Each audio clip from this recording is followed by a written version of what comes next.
Testing. Hi. Hello. Thanks for coming, everybody. Very nice.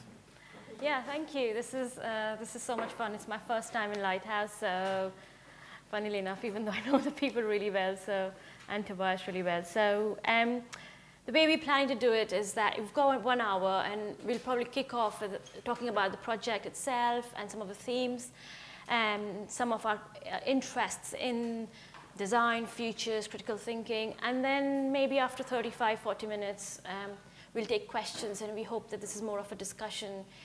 And then there's, of course, pub afterwards, apparently, to carry them on. No weapons here. So I think what I'm going to do is just kind of, first of all, congratulate Tobias for a very compelling piece of work. It's extremely topical. It touches on some of the themes that concern us in our studio, and I know a lot of other friends and colleagues, looking at exploring the relationships between the network, between technologies, and between individuals, and how we exploit these sort of networks using various technologies, and what our relationships are with them. I'm also really happy to see the films, because as a filmmaker, I really enjoyed the pace and the calmness and the sort of almost silence of the films to reveal some very poignant stories about individuals and their relationships with these new vertical territories, as Tobias calls them. So I think I'm going to start by just kind of asking Tobias about what was your inspiration for doing this work? What are the things happening around us that have inspired you to do this work? So the project is a culmination of about a year and a half of research and various talks and essays I've written around the idea of how technological networks have a geography in a very political sense, in the same sense that a town square is a geographic space, it can also be a political space. Equally, networks possess the same power, and so in some senses are a geography and a territory to be occupied. And so for about a year I was grappling with, okay, well that's fine and it's good to talk and think about this stuff, but I'm a designer, and ultimately I want to talk to everyone, not just people who can talk in these terms. And what's the best way of doing this? And then the commission came up, and this idea of migration and immigration. And I thought that was an interesting vehicle, an interesting analogy, that I didn't have to talk about the whole complex idea of vertical geographies and the stacks and whatnot. But I could just simply look at the idea of immigration through this. If we say, we understand immigration, most people, when you say immigration, can immediately picture the movement of people from place to place. And what happens if I try and draw an analogy with this across the kind of territory I'm trying to get people to see, which is this idea of a vertical stacked layers of networks and geographies. And so that was a real inspiration. I thought, well, that's going to be the key. And it's quite a simple thing, which is, will help people open minds to these wider ideas. So that was the inspiration. And also there's a wider inspiration about things happening around us, about the surveillance state, about mesh networks, about DIY ad hoc mesh networks created in Greece, for instance. Could you tell us a little bit about those projects?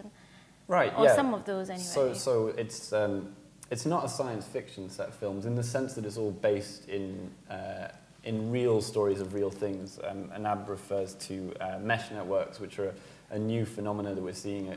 They're not a new phenomenon, they've been around since the invention of network computers, basically, but they're only coming into popular use due to the fact that their structure is vastly different to the structure of networks as we understand it. So currently the internet, for instance, is a series of nodes that are centralized hubs through which people connect. And that makes it very easy to control. And Anab referred to the Athens network, which is one of the most notable, because when the protests started in Greece against the austerity cuts, one of the first things the Greek government did was cut off access to the internet and social networks, which is very easy to do with a centralized system. And the response with the activists was to set up a new form of internet, a mesh network. And the benefit of a mesh network is in its structure. There's no central hubs. Every one on it is a hub. And so if you take out one hub, you don't actually damage the greater whole. And so they essentially built a parallel version of the internet that couldn't be censored and couldn't be taken down at a single point, which is very powerful and much stronger. And also, as an entity, relies on trust rather than just one key stakeholder. There are other things as well. So That's alluded to in the Black Spot film. Bumper alludes to the idea of border bumping, which is something that Julian Oliver and the Critical Engineers have been looking at quite intensely, which is the idea of using Wi-Fi boosting technology to digitally move yourself into another country or another city or another space. And then the third film, Stateless, looks at some very specific problems that occurred around the release of the NSA files. The arrest of David Miranda, for instance, how far the state's power goes in controlling activities on networks, and the recent power that was passed into law, I think back in November, to remove the citizenship of an individual without them being charged for a crime. So they are all based on real things. Yeah. Great. And I mean, so just kind of still continuing with the theme, you've talked about sort of transcending geography in a sense, or physical spaces to go into, for Bumper, for instance, you jump into other networks, and I've read reviews about that. But I feel that actually these films and the work is very much about physical spaces, because all the three protagonists have to go to that specific, very specific physical spot in order to be able to transcend what is a vertical geography. So in a way, you are migrating within your own space to a specific physical spot. Yeah. And what do you think about that sort of? Well, the point of that was to actually make the point that these things aren't ephemeral, that they're not just things that are in the air above us that you can hook into whenever you like. The version of the internet that we're currently being fed is the cloud, right? The term the cloud over and over again, and there's no real definition as to what this is. And what the cloud is a series of massively heavily guarded server centers around the world in very specific places. And so there is a reason why those films don't focus on what's happening in the digital and do focus on what's happening in the physical, because those networks and those things all have a physical presence. Yeah. Right? They are all very physical things. And there are lots of real-world examples of where this starts to come up. In Egypt, a woman digging for copper managed to cut off the internet to the whole of Egypt by cutting through a cable. That was quite a good story. There's a campaign in California to cut off water to the NSA's data center, which you can do legally in California, which would mean disrupting their entire system. They're very physical things, and they're very heavy. So in a way, these protagonists are seeking asylum within their own within their own countries, within their own seeking asylum in networks temporarily, whilst continuing to otherwise carry on living. Because I mean, in a sense, what your project is doing is it's making visible some of the things that already exist and happen, and we all resort to in many ways, or well, not all, but we try, and we probably will more and more feel the urge to resort to some of these methods and tools to go past the surveillance state. But what is, just coming back to the theme of migration, the other thing that's not visible is actual migration. The way we live today, we never really see those spaces where those big ships of asylum seekers arrive, the shores of a tiny island in Italy or what have you. And none of those, they're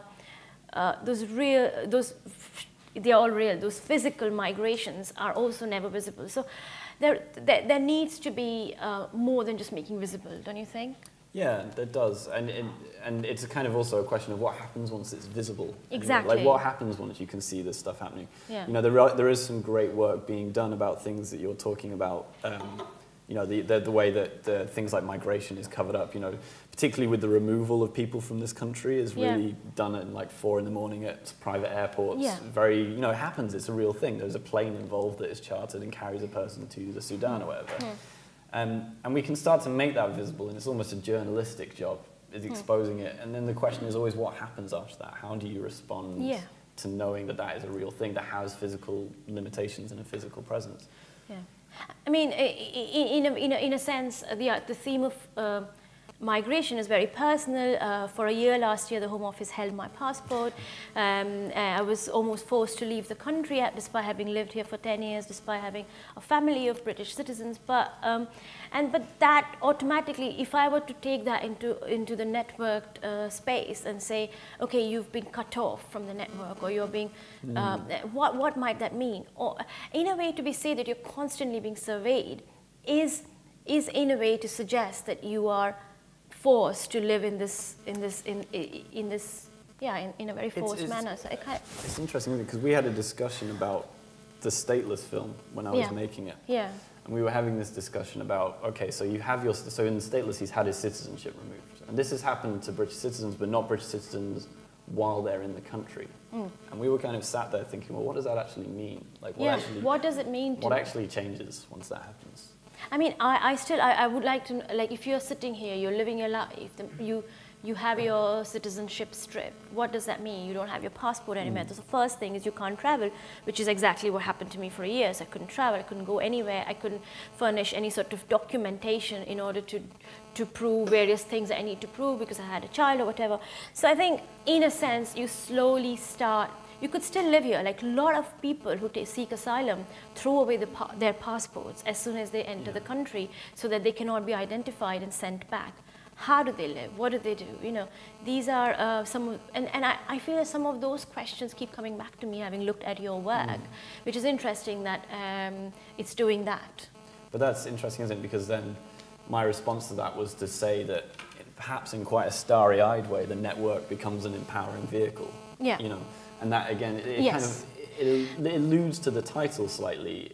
The title is The Monopoly of Legitimate Use, and we've taken away the state holds the monopoly of legitimate use on violence. And essentially that's what's happening is you're taking away the states. Yeah. And then what you use and what the legitimacy of that use is. And I've said that in the case of someone who has their citizenship removed, the network becomes your lifeline. It becomes sort of your empowering factor. You don't actually need the services of the state as much as you can rely on the services of the network. Yeah, I mean, when I was seeing Bumper, I thought, so this is how the West does Jugaad. Like, you know, in a sense that Jugaad is a very sort of a sort of, what would I say, a way of thinking, a way of dealing with limited resources in India, and they put together vehicles and they put together things from limited resources in order to make things work. It's sort of a subsistence use of technology. You doing what you have to with what you can find. Exactly, and so this, in a sense, that, you know, I'm going to hop into France's network in order to start trading, is something I can so imagine happening in India, for instance, or I don't know, like, you know, you kind of. So the places, that was one of the things about putting this in Britain, and from some of the feedback I've had, has been difficult for people to get their head around, is that this is happening in Britain. Right. And we know that these kind of activities happen in other countries. The World Press photo this year was of bumpers that they call catchers in Djibouti getting into Somalia. That was a real thing that was actually happening. That was such a compelling photograph. And so there's this element, and I think this goes across all our projects actually, about finding the point where the necessity of that action is. Like, when does it become necessary for you to live a normal life that you have to bend these rules or make that migration move or hijack something? Exactly. I mean, we were doing a workshop called Failed States in Switzerland with some students last week, in fact. And one of the students, quite a lot of them are French students in Geneva, which is the French-speaking part of Switzerland. And so it's become quite like Switzerland passed a new reform, so no more migration, immigration allowed, and so on. And the latest referendum, including cutting down the numbers of French people who can come and work. And there's a real chance that the student will have to forcefully move back to France at some point and not continue. There are all these fears. And this is exactly what you're saying, that I have this mountain that I can go on top of and look down at Switzerland, and I could find a way to still study if I could go on top of the mountain. Like, literally these sorts of experiments. There are parallels here between sort of border jumpers from Mexico to the US. Yes, you know, the Mexican most one heavily guarded border in the world is the Yeah. Mexican-US border, and yet people will still jump it. There is still a sort of a legitimate necessity in getting to that other side. Yeah. And now we're not talking about that kind of physical move. You don't need to physically move, you can digitally move. I mean, people move physically for very different reasons. Yeah, that's true. The people move physically because they are very often forced to move in conditions that are physically not possible for them to continue to live in. Yeah. Having said that, it almost feels, with a sense of surveillance, with the sense of lack of privacy, with the growing concerns around that you may be forced to live in conditions that are not suitable for living even within your own country, which seemingly might seem comfortable. And I think we're starting to see that. I think, you know, skeptical though we are, we're starting to see that happen in this country, you know, and we are making more, and personally I think we are making more and more concessions for what we believe in in order to live in a way that we think is more wholesome. And Yeah. so far that hasn't damaged our lives, hasn't damaged our... But it will get to a point where it's like, how much are you willing to give and how much are you willing to take? Which is why I do really love Quinn Norton's Yeah. quote upstairs, which I'm sure you've seen in the work. So moving on to a little bit, because we both think about design, we think about design futures, and just simple, quick questions about the films itself. So you've got phones and you've got products in the films, which look like they come from a future world. Like, can you explain why? Because if it wasn't for those products or those artifacts, devices placed in that, I could very much almost believe that it's happening today, which is pretty much how our future will pan out. That not everything will suddenly change and become. So why did you make the decision to... You've got it in one, that was it. It was to distance it from today, that's purely it. It's a believable technological advance, it's not crazy. It is a Microsoft vision, isn't it, in a sense? Yeah. In an ironic way. I've got to stop doing talks where I criticise Microsoft. Yes, possibly, because you've got a film there with Microsoft future products.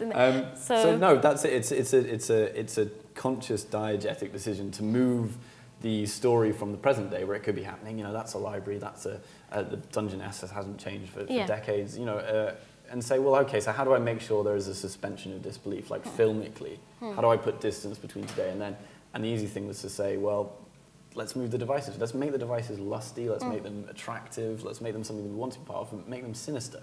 Right. Like make them twisted for new uses. Yeah, and also the emotional hooks. I come from I really do like the distanciation and almost alienation and non-cathartic experience that you have with the film. You're just watching something almost to point of boredom at times, which is not a negative thing, which I'm a huge fan of Antonioni, and it's coming from that up to a point where you suddenly start following the protagonist and you start understanding a whole load of emotions appear even. So in fact, my point is, did you need those emotional hooks in terms of those text messages and that scan of the baby, or could you have not had them? I could have, they are a bit heavy-handed, you're right. It's interesting because you know, the work I've done previously has had a select vocabulary that is kind of hard to get, and I'm quite conscious of that, and I was quite conscious that House is a big event, and you're getting people from all walks of life. You know, I know a lot of kids have been seeing these films and stuff, so that's good.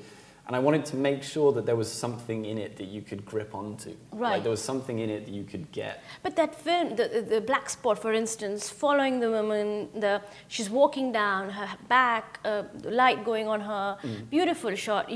So, you know, you're kind of starting to get into what she's saying, and she walks into this room, which is interesting, and then she's so that was already that thing happening. You see what I mean? There was already it had reached a sort of climax. Yeah, it was about having it. Yeah, it reached a sort of climax, but then what's the punchline? Like what? It was kind of a punchline ending. Like, okay, that's it. That's why. This whole thing is for this very simple reason. Yeah. So so say you were to make films again. So would you consider making films again? Would you try and want to then go and start thinking about your work in a way? Do you feel your work is then more filmically suited, perhaps, and something you've not explored before? I like making films. I wouldn't say it's something I've explored before. I've made films before for similar reasons, and I like films because again it's about access, and a film is a linear narrative, right? I would argue that it's often not. Like if you see some of the absolutely. So if you see classic Godard or what have you, you know, there are lots of different non-linear, non-causal ways of making films. So you could say that mean But I design these to be a very specific linear narrative. You know, with one character that you follow that one character. There aren't any other characters. There aren't any interactions. And the reason for that is simply, again, it's about access and about the fact that the last 2 or 3 projects I've done have been sort of complex installations with many points of access and many readings. Right. And I knew I wanted this to be a wide audience. So a linear narrative allows you to just sort of let go of conscious thought and just follow it. As opposed to have made an artifact where people could have perhaps watched or seen or interacted with in different ways. Yeah, it's about, it's basically a kind of, it's a sort of just holding your hand through this world instead of sort of going, this is the world, do your best, and then leaving it alone. It was sort of a way of making sure that people could get on board with the story easily and flow through it. Right. Brilliant. I was wondering if there are any questions at this point, or we can keep talking. But yeah, I think it's good to take a question. Yes. Yes, I'd like to ask you said something that perhaps I misunderstood or not. And I'd like this idea of is the internet replacing the state? Oh, we are talking about something like that. I don't know. We've got a whole, we could open up into this for ages. So, sorry, I actually didn't get it. Is the internet replacing the states? Yes, you were talking something about it in those graphs. Yes. So I wonder, you were saying that, you were talking about... It's interesting because I don't know if you can, I get it. Like there's a huge amount of power in this, right? You're looking at Google, there's recently a lot of articles about Google being a super state. You know, it has... In fact, they are, yeah. They have the same power as a state, objectively, in many ways. They don't have physical territory, but, you know, neither do the Knights of Malta. And they are planning to get a big space of, like, physical... Yeah, Eric Schmidt wants a space that Google own, and that's kind of shocking. And there's a great quote I read somewhere that was like, it's like asking if a submarine can swim. They're not quite the same thing, but there's a similar leverage of power there that's much greater than, that's not leveraged in the same way, but is certainly leveraged in equal, if not greater force. I suppose a network transcends borders. The state is defined often by its very physical borders. And of course, like for instance, the Five Eyes program, that 5 countries, so there is 5 countries decide on a strategic surveillance tactics and strategies, where there's a group called JTRIG, which is a threat, which is like a brand agency, but for these Five Eyes countries, which decides how you should design deception. In a sense that some of those rather sinister things are part of, I feel, part of a bigger network and less about individual states. So it is, and to be honest, I think for the last the wars that we have seen in the last 20 years are a reflection of the fact that it is the power of a lot of different networks which have resulted in. There's also a lot of things happening in parallel. So the state is beginning to lose power.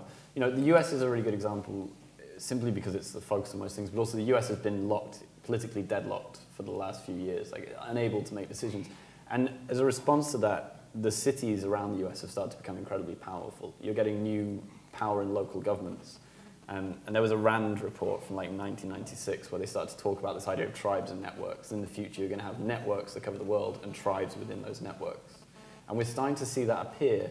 And the state the states and the internet aren't necessarily at loggerheads with each other, and the state's just sort of having its purpose subsumed by other authorities and other bodies that do other things. And it's interesting. It's really hard to map because we're in the middle of it. Yeah, I mean, some of the so even before Edward Snowden, there are actually organizations who've been publicly sharing some of the documents prepared by states.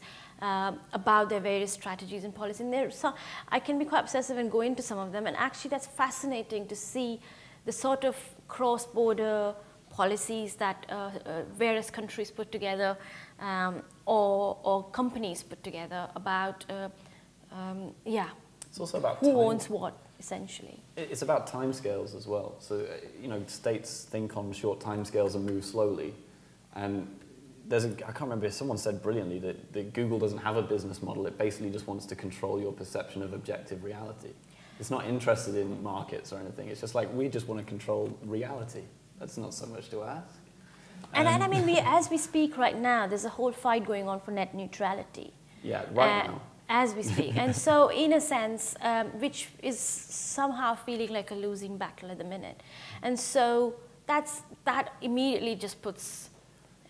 we will have new kinds of states which come from the network. Which neatly brings us back around to the physical aspects of this. That although it's massively powerful, the internet is still buildings in countries, and those countries still have tax laws, and they still have legal frameworks that those buildings have to exist within. And so the net neutrality battle that's happening right now with the FCC is mostly about who looks after the cables, in a sense.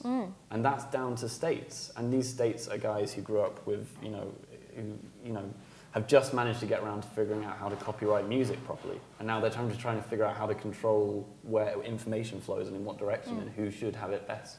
I mean, there was this, Quinn Norton wrote a really interesting article about how she was in this meeting where there were about 9 people or 5 people who owned the key, that actual physical key to the internet, including one person from Moscow who looked really disinterested. And there's this really beautiful, troubling article by her about actually these 5 countries who have this key to the internet, almost physical key, which is really interesting as well to look at, you know, this sort of. You touched interestingly about the relationship between physical geography and network geography. And you were touching on it with your answer there. What I find fascinating is that as we are reduced to data points or collections of data, that our physical location is becoming less important. The prime example being the data sharing relationship between GCHQ and NSA, which means the NSA can't spy on Americans, but GCHQ can, and vice versa. Well, they have a nice data sharing relationship, which means if Britain really wants to know what's resources, they'll just call the NSA to get that data. So the kind of the physical geography and the physical actions of an individual are totally blurred by network geographies. Yeah, and yet, yeah, you're right, and yet still have some interesting power. So, you know, Bumper as a fable of that kind of system where, yeah, you know, it's a slight physical movement, but in network terms, it's a massive leap. He puts himself in an entirely new thing, and it's at some levels, it's a battle of subtleties. You know, you can have huge transatlantic networks that are connected, but it's a bit like rotten boroughs or something. There's something like a sort of the small, minute physical movements actually make it some sort of difference, you know, where things like that happen, I think. Well, I think my point was more that it doesn't matter if I'm in the States or in the UK as an individual, I will be equally monitored by their data sharing relationships, so they can wave their hands and make legal promises that we're not spying around people. Yeah. It's actually irrelevant. Yeah, that's it. And actually physical geography, like, so if you come to some, I think a lot of people do where they come to the UK or some Schengen country, and then, you know, the visa runs out and you just hop into the neighboring country for a bit and then come back. Like when you go to America or go to Canada for a few weeks and then come back and renew your visa. And those sorts of things, what do you do in this situation, in this sort of network geography? You're there, you're always there, unless you have a face surgery and can't be recognized. You also talked about the kind of the third estate of this debate, which is the legal one. You know, there are 3 kind of layers of action here. There's the physical, the network, and then the legal, which is perhaps the most complex and the least studied and understood. And, you know, there are physical loopholes, there are network loopholes, and the legal loopholes are the ones that are maintaining the monopoly of legitimate use. Essentially, they're the ones that are allowing the NSA to legitimately spy on American citizens by proxying through the British. That's a legal loophole. The network's not being loopholed, that's being used normally. The physicality hasn't changed, it's the legal structure that's being shifted. And that's kind of the third estate, which you know, I was trying to look at in the films, but was really difficult, because how do you start to look at that? And that is fascinating, because you can start imagining, so informal economies or idea of informal comes out because of loopholes in legal systems. So, oh, you know, there's this much space from here to here of the road where you're not allowed to build, but suddenly that doesn't extend, and you start extending a lot of... Sugar. You just dropped your mic. I did. Still mic smash and walk off. Don't talk about informal economies. I think that's really interesting, that the loopholes in legal systems and how we are constantly battling with them, aren't we? We are constantly trying to find ways of, at least from where I come, that's survival. But also amongst our little culture, our little sort of techno design culture, I think we're starting to see literacy in legal and technical fields being a real activist weapon, right? It's not about just going to a protest anymore. It's like being literate in this stuff, understanding the way the law functions in these situations, understanding the way that the technical aspects of these things work. Like, how does that technically work? How does a Wi-Fi network actually technically work?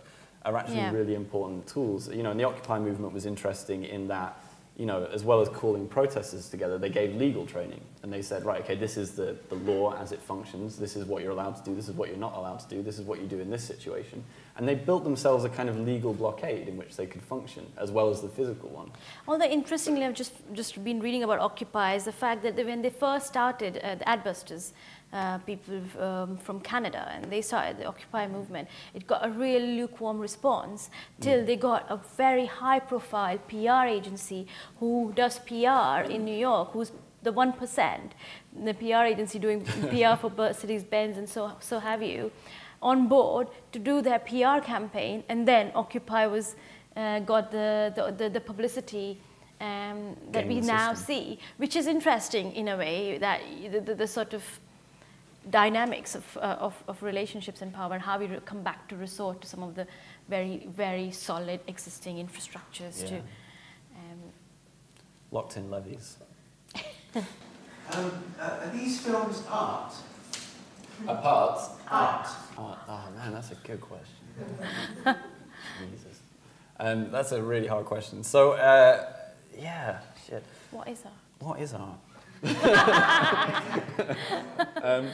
I don't know. Do you want me to? Yeah, go on.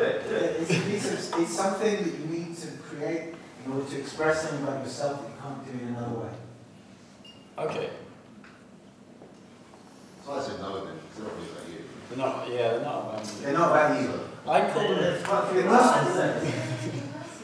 Okay, well that was my definition. It's a good definition, and it's a difficult definition, and I do, because, you know, as Celia said at the beginning, I call myself a critical designer, which is a very particular school and ideology. What is critical design? What is a critical designer? What's speculative? No. It's a very particular ideology to subscribe to, and one that most people put, very close to art. They very much overlap, and a lot of that is due to the aesthetics and things. I think there is something fundamentally about art having to be quite a reflective practice. You know, it's about yourself, and although these are concerns I have, I'm not doing it for me. And I think as I said at the beginning, I could have just written or talked about this stuff endlessly and endlessly, but I wanted to find a better set of communication tools to get it to people. And I have spent my entire sort of, adult life training as a designer and understanding how design works, and understanding how, visual cues communicate certain ideas. And although it's a film, it could in some ways be photographs or objects or anything else. I just chose a film for the reasons of the narrative. So I wouldn't say it's art, but that's not to say that you can't. That's fine, I don't mind. I think Yuhar called it art when he introduced it, so that's fine. I mean, to be honest, I'm... Of course, dance music art. Yeah, that's true. Yeah. Does it matter? No, exactly. I mean, I'm a completely not a fan of disciplinary territories, and I think if the work is raising critical questions about something that is relevant or something that is really touching a lot of our lives, I think that's worth paying attention to. Well, what's interesting about that is that the film is about borders and boundaries in a number of things. And why does it have to stop at geographical, digital? There are other borders and boundaries across, which I think is really, really important, that it should not be restricted to these things. The borders and stuff that we are dealing with have a plethora of crossovers that we need to address. Yeah, there's a lot of border stuff to look at. But it's just like, how much can I get into 21 minutes of film, man? You know? But it seems to me that the films are very much all of the kind of observations designers are trained to make. Right? So it's about that kind of gaps of legitimate usage. I mean, I was reminded that we've just banned large prize cash machines that are being used by criminals to launder money. And that seems a very similar. Somebody going to the local lab books to feed a machine with pound coins to get back a certain amount. It's a similar thing. We can jump back to, the famed William Gibson quote, "The street finds its own uses for things," and it always will. But it's interesting when those uses start to challenge political hegemony. They're more than just personal gain. They're more than just making a bit of money or a quick buck. They're actually starting to undermine wider systems, these higher levels of geography that are stacked up. Yes, Joel? I think somebody else had their hand up first before. Yeah, I've almost forgotten the question now. I'll ask mine now. Coming back to the border issues, I'm interested in looking at motivations. The transgression of borders is quite central to what you're talking about. Yeah. But I'd like to know your opinion on sort of like the motivational hierarchies, because the transgression physically of borders, say like if you take America, and the digital transgression of borders, in my opinion, motivated by two very, very different things. Yeah. And a lot of what we're talking about here is digital transgression. And whether it's political activist stuff we're talking about, I'm thinking the physical transgression that you get across the border from, say, Mexico to America, I would argue has actually had a bigger impact in some way, but also in terms of political. You would not have a minority president in America if you did not have the demographic shift in the voters in terms of the offspring of physical immigration. I'm not arguing in any way. That hierarchy, how you feel about that? There's obviously a hierarchy. There's also, it's very new, the phenomenon of migrating around networks is compared to migrations across physical borders. Is new. Let's see what happens, how the impact and hierarchies change maybe in the next few years. I think we already are seeing a massive impact of that. Not on the scale certainly that the mass movement of people around the surface of the earth has had. That's a huge thing. But there is obviously a level, and I think we alluded to it earlier when we were talking about levels of subsistence, like how far you have to go. There are circumstances in which your physical movement is necessary if your life is under threat or you're being persecuted. And yet it is now easier to migrate for lesser reasons. It's almost like someone's stacking up at the bottom of that pyramid of necessity. You can now sort of migrate to another place for a lesser reason a lot quicker. But you're still having a very similar political ramification, which is you're moving to another country in digital terms, or you're moving off the network in other terms. I wonder, could you just live there in a different network for a long time? Like you could live in a different physical space? Well, what might that be? Well, Athens is doing all right. Yeah, okay, yeah. 2 or 3 years. It's interesting to see what the lifespan of these things is. And a while ago, there was a conversation I had with someone about about this idea of necessity. Like, what's the necessary would we ever see a mesh network in London, like that people are widely using? Widely using, maybe not. Not at the minute, but not at the minute. I think so. I think an alternate internet, something that Daniel Suarez refers to a lot. In the idea of creating an alternate internet, it's almost the time. And especially, I think with this net neutrality thing, we will have to. There will be many mesh networks operating just out of complete necessity. Yeah, I think it's heading towards that more and more.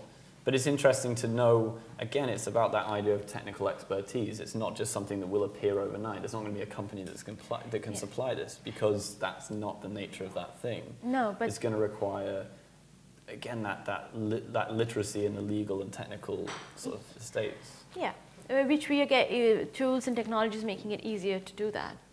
Yeah, and it's not until that happens. And then there's some sort of tipping point where that becomes a necessity. And in Athens, that was violent uprising.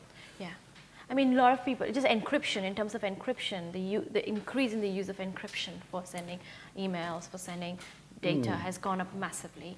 And first people thought this was going to be really difficult, technologically challenging. But actually, increasingly people realize it's not so difficult to encrypt your emails.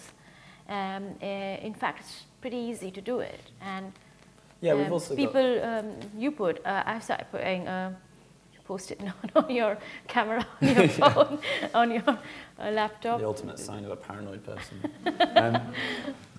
Yeah, and I think the other thing we have to ask, and a lot of the things that people like Quinn are asking as well, is how long does the internet as we know it last? It hasn't been around that long anyway in public use. And Bruce Sterling would tell you that the internet doesn't even exist anymore. The internet was a thing that scientists and geeks used. It wasn't massive shopping and huge search engines and algorithms. What we have now is something different. And that probably won't last, particularly with things like the death of net neutrality. There's a general sense of dissatisfaction with the way it's being run. And so there aren't plausible alternatives at the moment, really, that we can have without some sort of tipping point of technical and legal knowledge. I think it almost feels like there's a need for a set of critical tools that are easy to learn and pick up and build, to be able to see if this is what we want, or if for people to decide. Because even before Athens, in Catalonia, the GUI-Fi network from 2004, they've had this alternate network just because they didn't have broadband and they needed broadband. And so I think it is quite possible to see a lot more of that. But the other thing that's interesting as well to think about that we haven't actually talked about is, we spoke about Athens as a hotbed of mesh networking. The other major places that have mesh networks are places that have never had the internet. Yeah, which is now Google and Facebook want to use drones too. Yeah, that's true. So we're seeing an evolution of, I've certainly largely grown up with the internet being about most of the people under 25 won't remember a time before the internet at this stage. Are you under 25? No. Right.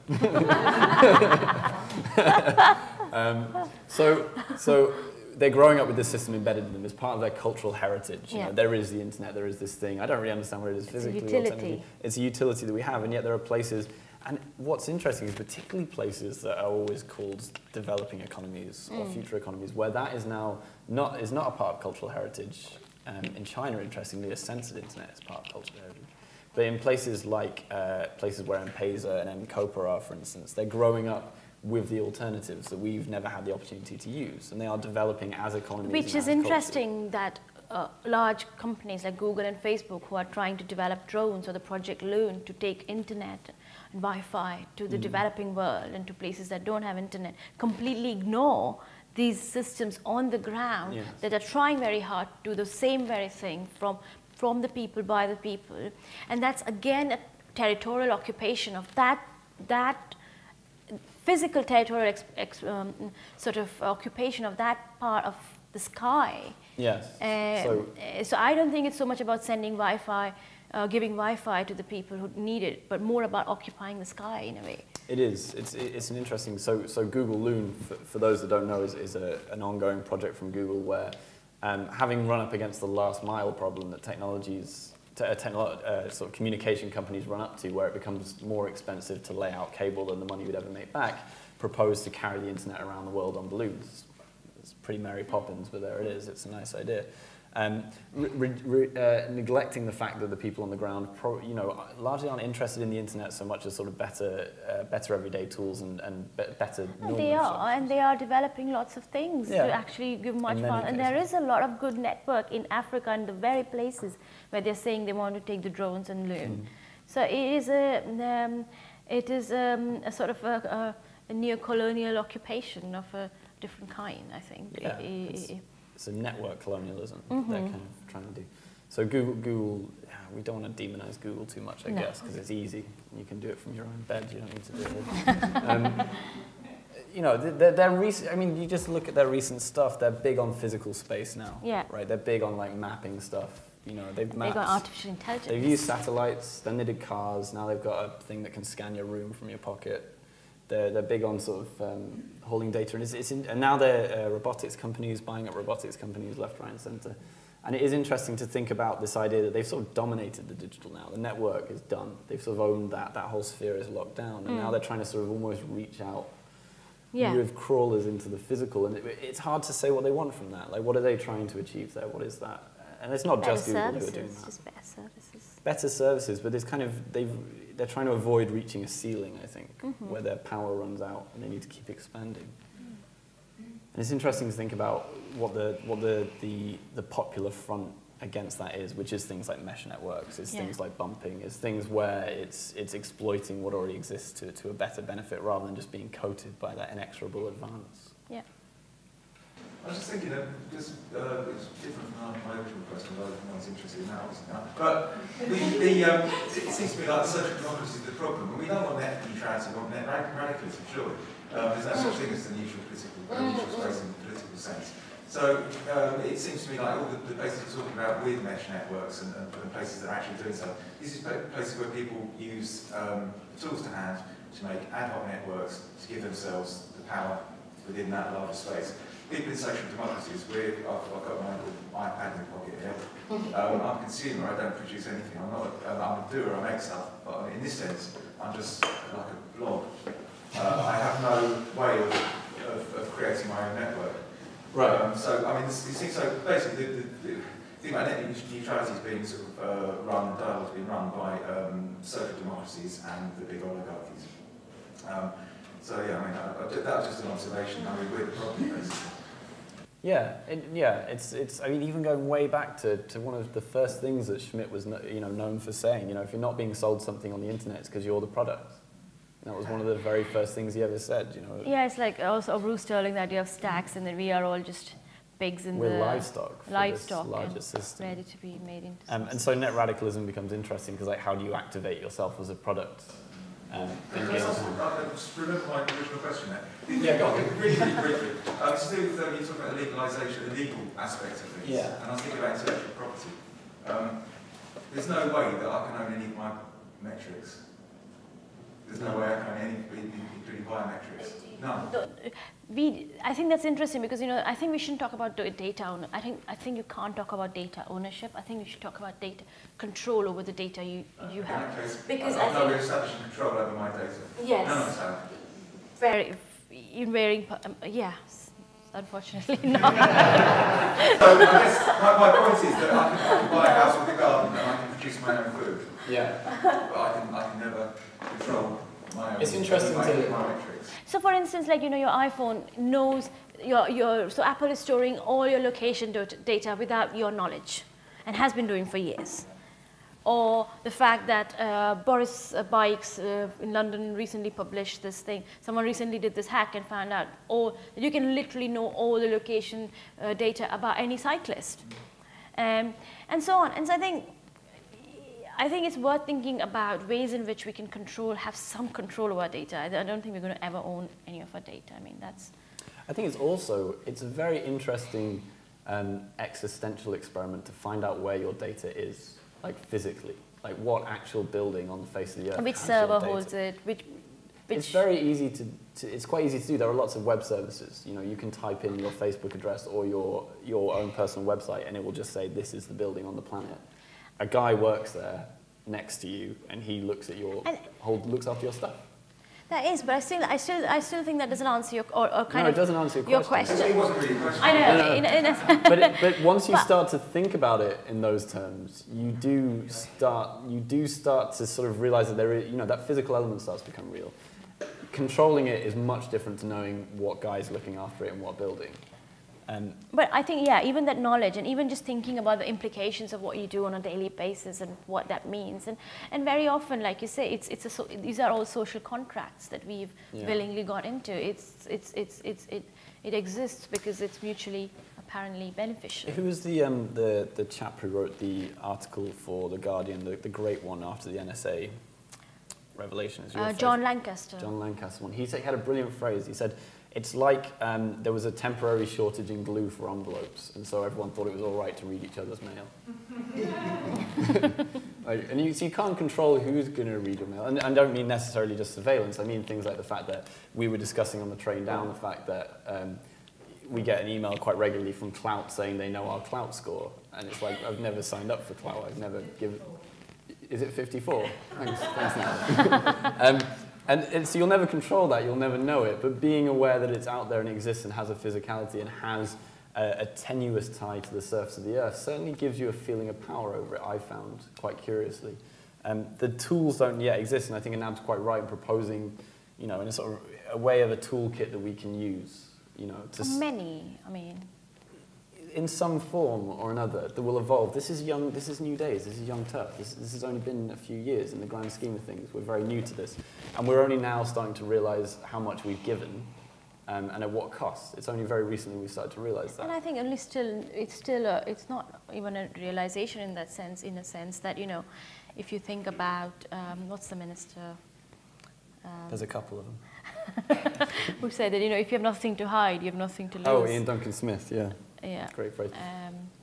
So it's not. But that's an and that's interesting because but he's saying if nothing to hide, you have nothing to lose. But that does not. It's not about it's not about hiding. It's about the right to privacy. And it's very different. I don't want to hide anything, but I don't want to necessarily share everything either.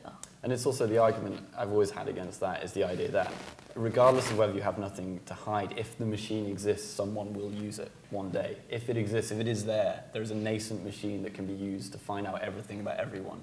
Someone will come along who will use that. If it exists, it will be used. And if you read enough science fiction, then you'll definitely believe. and you can't dismantle that machine. There's no way of doing that, and we need that machine too much as well, regrettably. But there are ways that you can start to recognise which parts belong to you, which might be helpful, perhaps. I agree. I'm angry now. There are no weapons. 5 minutes. Any more questions? Any questions?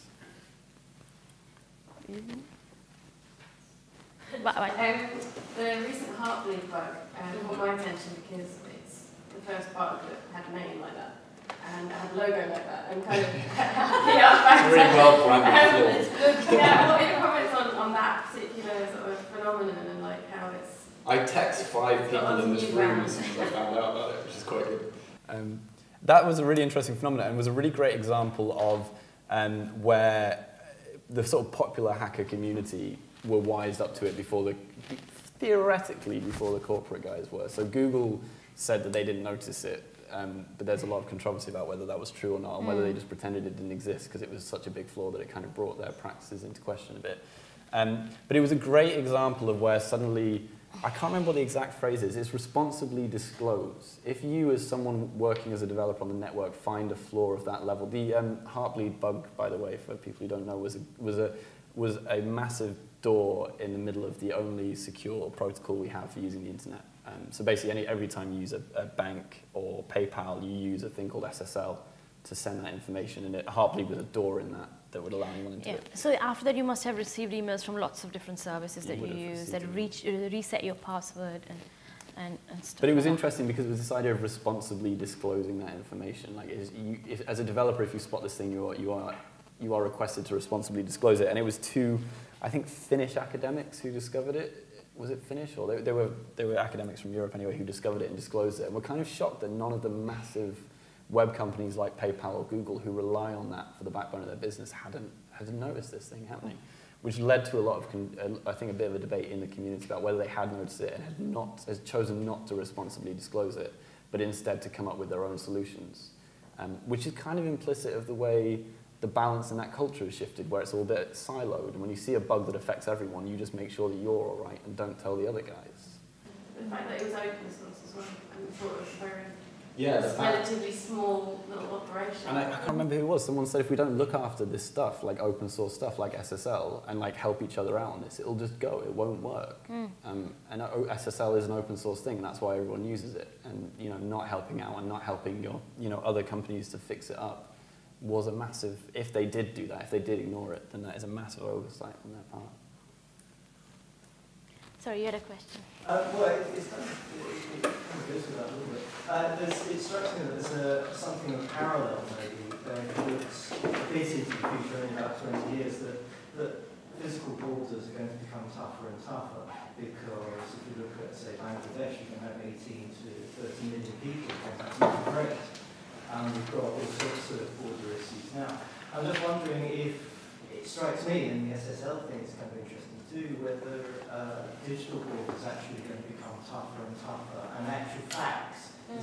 Mesh is one way, and it kind of looks like a great liberty, but in actual fact, there's a huge amount of force that in actual fact wants to.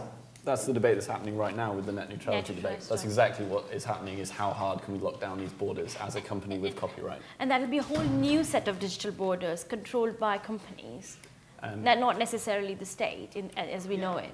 And so you have 2 borders to constantly navigate. But saying that, for instance, or 2 or many. After the NSA revelations, Brazil wanted to lock down any connections they had with the US, like any digital connections they had. And that was a state-based decision. The state said, we don't want any of our networks going to their networks because we don't want them spying on. But yeah, there is a lot of activity both to establish borders. What do these borders look like in the first place? How do they even work? And then who controls them? Who is the keyholder here? So at the moment, you've got the FCC sat in a room trying to figure out if it is all right for Netflix to lean on little guys to make sure they have more power. Yeah. It's too complex. It is very complex. And because it's difficult to visualize, to see what, you can look at a country and you can look at what's going on in Bangladesh with the construction of this ridiculous fence that's going on. And you can look at that and say, that's a thing that's a response that's physical, that's there, I can see it. But in terms of what's going on with the net neutrality debate, there's no way of seeing it. No. We can't deal with it because it's not something we can imagine as an image that we can sort of grapple with and say, oh, that's what that looks like in that future or in that present.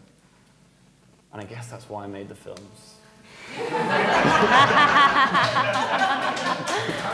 There you ended. Very good.